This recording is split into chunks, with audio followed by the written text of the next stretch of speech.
The Israelites stood on the edge of a new era, a momentous occasion that marked the culmination of a long and arduous journey. Moses, their revered leader, had passed away, leaving behind a legacy of faith and perseverance. He had led them out of the oppressive chains of slavery in Egypt and guided them through the harsh wilderness for 40 long years, enduring trials and tribulations. Now they stood poised to inherit the land promised to their ancestors, Abraham, Isaac, and Jacob, a land that held the hope of a prosperous future. This land was Canaan, a fertile region flowing with milk and honey, a place of abundance and opportunity. But it was also a land inhabited by various tribes, some of whom were hostile and powerful, presenting a formidable challenge. Joshua, Moses' chosen successor, had successfully led the Israelites across the Jordan River, a significant milestone in their journey. They achieved miraculous victories at Jericho and Ai, demonstrating their strength and the favor of their God.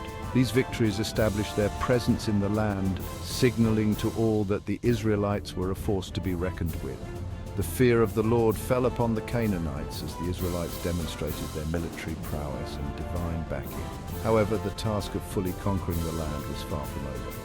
Many battles lay ahead, each requiring courage and faith. The Israelites, composed of 12 distinct tribes, faced the daunting challenge of dispossessing the current inhabitants and claiming their inheritance. They needed to divide the land amongst the tribes, ensuring that each received their rightful portion. This task would require unwavering faith, strategic alliances, and, above all, obedience to God's commands as they navigated the complexities of their new reality. The Book of Judges chronicles this tumultuous period, offering a detailed account of their struggles and triumphs.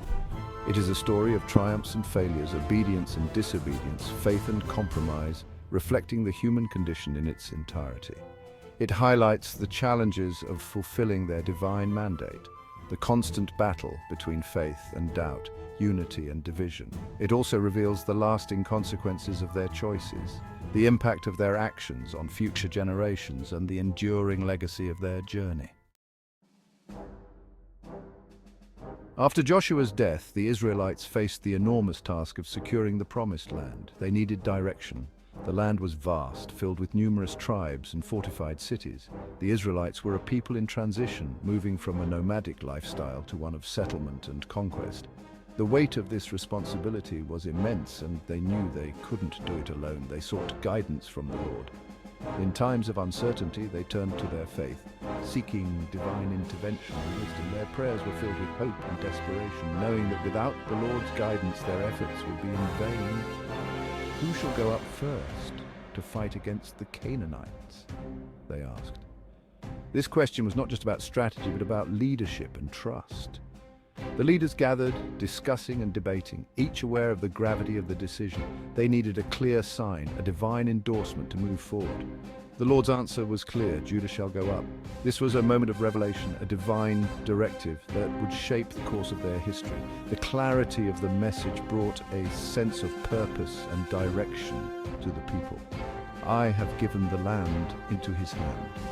Judges 1:1-2. These words were more than just a command. They were a promise that the Lord was with them, that victory was assured if they followed his will. This divine decree was significant. It was a turning point, a moment that would define the future of the Israelites. The proclamation echoed through the camp, filling the people with a renewed sense of hope and determination.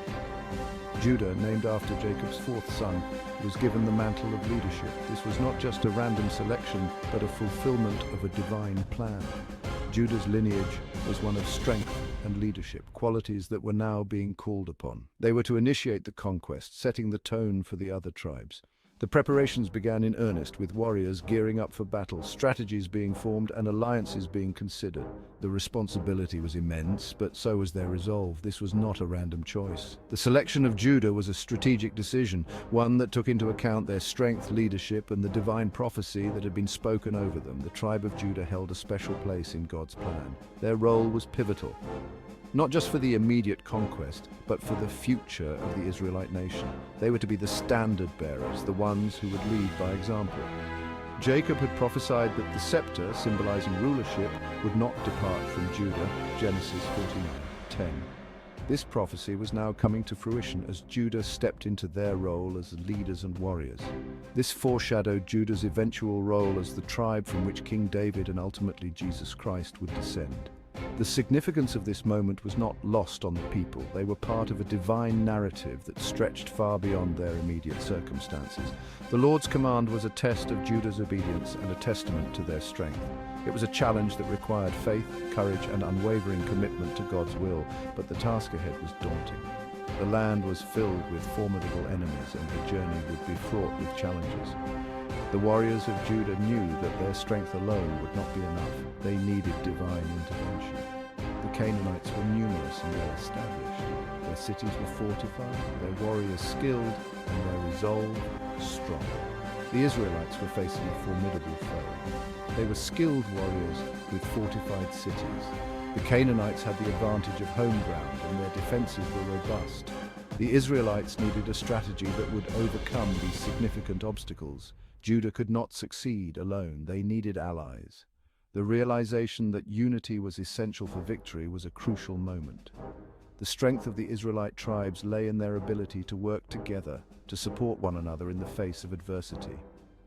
Recognizing this, the Lord instructed them, "Go up with your brother Simeon, and I will give them into your hand." Judges 1:3. This divine instruction was a reminder that they were not alone. With their brother tribe, Simeon, by their side, they were stronger, more capable, and ready to face the challenges ahead. The bond between the tribes was a testament to their shared faith and purpose, a unity that would lead them to victory. The alliance between Judah and Simeon proved formidable. Together they embarked on their campaign. Their first target, Bezek, a city ruled by the Canaanite king Adoni-Bezek. The battle was fierce, but the Israelites, empowered by divine favor, emerged victorious. They captured Adoni-Bezek, a significant victory that demoralized the Canaanites and bolstered the Israelites' morale. The victory at Bezek set the stage for further conquests. Judah and Simeon, united in purpose, swept through the southern regions of Canaan. They captured city after city, driving out the Canaanites and claiming the land as their inheritance. Their success was a testament to their military prowess, strategic planning, and, most importantly, their obedience to God's command. This alliance was not merely strategic, but symbolic. It highlighted the importance of unity and cooperation amongst the tribes. As long as the Israelites remained united and followed God's leadership, they were practically invincible. However, the book of Judges also reveals the dangers of disunity and disobedience, themes that would tragically play out in later chapters. The combined forces of Judah and Simeon continued their southward sweep through Canaan. Their victories were not limited to military conquests. They also involved subduing some Canaanite cities through treaties and tributes. This strategy, while seemingly less glorious than outright victory, was a practical approach to consolidating their control over the region. One such instance involved the capture of Jerusalem. This city, destined to become the capital of Israel under King David, was inhabited by the Jebusites. The text tells us that Judah captured it and struck it with the edge of the sword and set the city on fire. This victory was significant, marking a major step in establishing their dominance in the region. However, the text also reveals that the Jebusites were not entirely driven out. They continued to dwell in Jerusalem, a detail that foreshadows future conflict. This partial victory, along with others mentioned in the chapter, highlights a recurring theme: the Israelites' tendency to fall short of complete obedience to God's command to utterly drive out the inhabitants of the land. The capture of King Adoni-Bezek offers a glimpse into the brutality of the times and the concept of divine justice. In the ancient world, power was often maintained through fear and ruthless actions, and Adoni-Bezek was no exception. Adoni-Bezek, whose very name means Lord of Bezek, was a powerful and ruthless ruler. His reign was marked by his unyielding grip on power and his willingness to go to any lengths to maintain his dominance. After his capture, he made a chilling confession. This confession not only revealed his own brutal nature, but also highlighted the harsh realities of ancient warfare and the lengths to which rulers would go to assert their authority. He admitted to mutilating 70 kings by cutting off their thumbs and big toes. This act of mutilation was not just a physical punishment, but a symbolic gesture meant to strip these kings of their power and dignity and forcing them to eat scraps under his table. This act of humiliation was designed to break their spirit and serve as a stark reminder of his dominance over them. His gruesome actions were a testament to his cruelty and his belief in asserting dominance through humiliation. Adoni-Bezek's reign was characterized by fear and subjugation, and his methods were a reflection of the brutal times in which he lived. However, his reign of terror was brought to an abrupt end by the Israelites. The Israelites, known for their own fierce warriors and strategic prowess, managed to capture this once feared ruler. Ironically, Adoni-Bezek suffered the same fate he inflicted upon others. This twist of fate served as a powerful example of the concept of divine justice, where the punishment mirrors the crime. The Israelites cut off his thumbs and big toes, rendering him powerless and humiliated, just as he had done to so many others. This act was not just a form of retribution, but also a symbolic gesture of justice being served, and he died in Jerusalem. His death marked the end of a brutal chapter in history, but his story continued to be told as a cautionary tale. Adoni-Bezek's story serves as a reminder of the cyclical nature of violence and the concept of divine retribution. The idea that one's actions can come back to haunt them is a powerful theme that resonates through history. His fate was not merely a matter of revenge, but a consequence of his own brutal actions. The Israelites' actions were seen as a form of divine justice, where the wicked are punished in a manner befitting their crimes. His confession, "As I have done, so God has repaid me," underscores the belief that God judges the actions of the wicked. This statement reflects a deep-seated belief in the moral order of the universe, where justice is ultimately served, and the wicked are held accountable for their deeds. The story of Adoni-Bezek has been preserved through ancient texts and historical records, serving as a testament to the enduring nature of these moral lessons.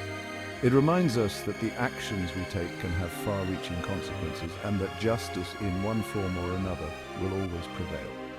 In the end, Adoni-Bezek's tale is a powerful reminder of the importance of justice and the belief that no one is above the moral laws that govern human behavior.